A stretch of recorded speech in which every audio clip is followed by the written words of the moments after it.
एक मूर्ख है चंद्रशेखर रावण और बदकिस्मती से यह सांसद भी बन गया है। अभी चंद्रशेखर आजाद की अगर कुटाई कर दी जाए तो इन्हें केवल एक फर्जी SC ST ही लगाएगा, इसके अलावा कुछ नहीं करेगा।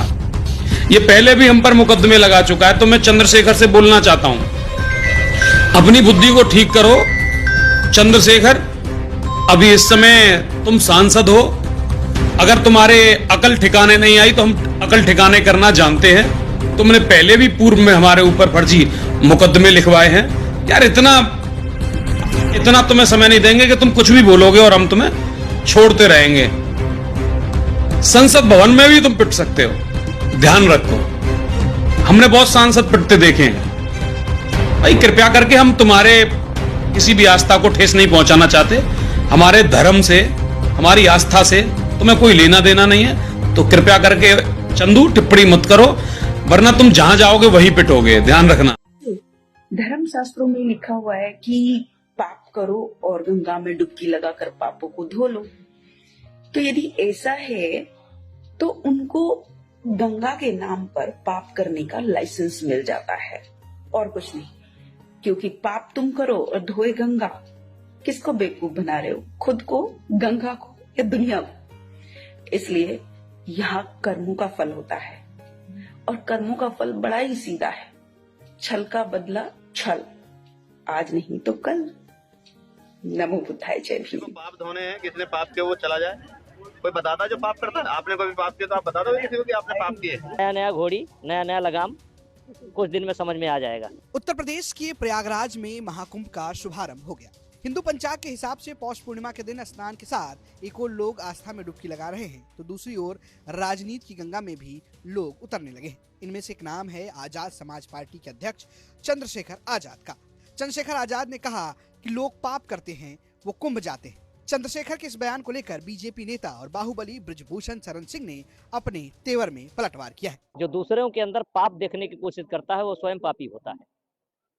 और अभी नहीं, नया नया घोड़ी, नया नया लगाम, कुछ दिन में समझ में आ जाएगा। दरअसल 9 जनवरी को सहारनपुर में मीडिया से बात करते हुए चंद्रशेखर आजाद ने कहा कि जो लोग पाप करते हैं वो कुंभ जाते हैं।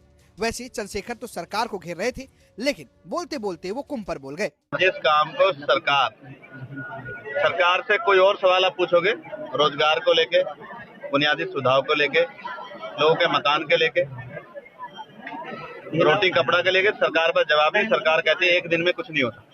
लेकिन हमने देखा कि 6 महीने में रेत पे एक बहुत बड़ा शहर बनते हम लोगों ने देखा। जब सरकार करने पे आती सब कुछ हो जाता है। तो जिस विचारधारा की सरकार अपना काम कर रही है, जब सरकार इतना अच्छा काम कर रही है, हम उसमें क्या कहें। किसी को पाप धोने हैं, किसने पाप किया वो चला जाए।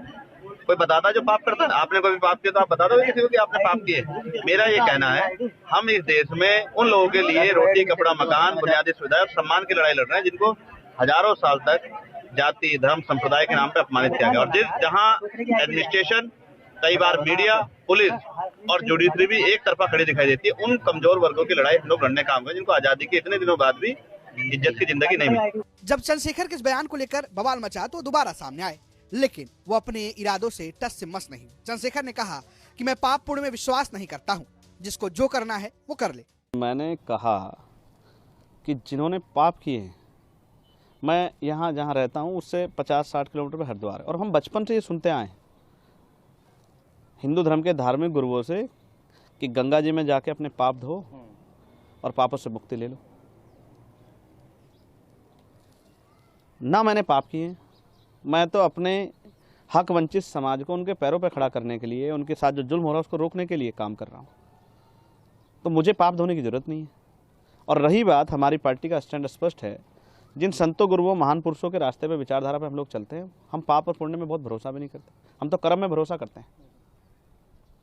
तो जिसको परेशानी हो वो, जिसकी पार्टी का एजेंडा नहाने धोने का है, जिस पार्टी का एजेंडा जो है धार्मिक एंगल का, उनको परेशानी होती है तो हो, मुझे इससे कोई फर्क नहीं पड़ता। मैं तो सतगुरु रविदास जी महाराज को मानने वाला व्यक्ति हूँ। मन चंगा तो कटौती में गंगा, मैं क्यों जाऊँ मथुरा काशी, मैं बेगमपुरा का वासी। फिलहाल